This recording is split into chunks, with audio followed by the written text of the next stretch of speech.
guys! Good afternoon! Ngayon, time check, 4:40 na, 4:40 p.m.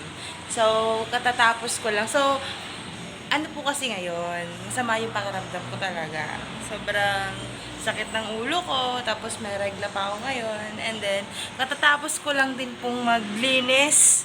Kakatapos ko lang maglinis. And ayun yung kapatid ko, ayan siya sa likod ko. Kakatapos ko lang maglinis, tapos ako pa yung nagluto. Sobrang aga kong nagising today.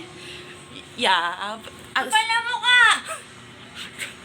Sobrang aga kong nagising po today kasi pinagluto ko sila ng almusal. Tapos pagka... Pinubusan mo nga ako.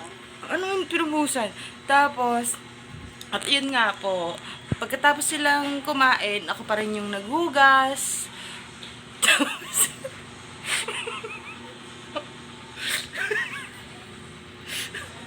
naghugas. Tapos yun nga, nung mga hapon, pinagluto ko sila ng merienda ulit. Kasi sabi nga nitong bunso ko kapatid, nagugutom siya. Surprise! Binili ko sa laras. Pala mo ka. Ayun po. Tapos, yun nga po, nandito rin yung kapatid kong isa. Nagpapahinga. Tapos, Jere!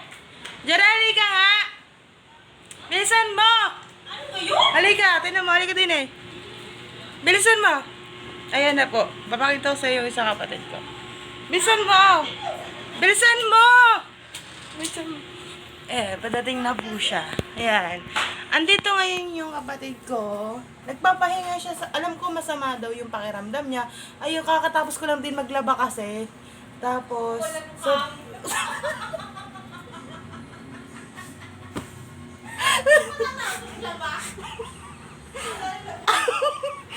Ang dami natin di ba maglaba ka nga, tanga ko.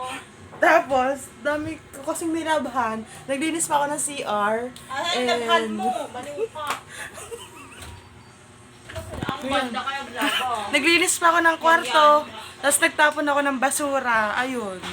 Tapos, ayun, sobrang pagod po. Grabe. Wala pa nga akong merienda nito. Sila na kasi yung pinagmerienda Pala ko. mo ka, libre ka nga namin. Libre po namin siya kasi Daily and Nagpaka-ate po kasi ako today. Yun. Aga-aga ko natulog kagabi kasi sobrang sama din ng pakiramdam ko. Tapos, ayun, sobrang late na silang nagising. Mga alas 11 na ata yun, nagising silang lahat. Ano ako,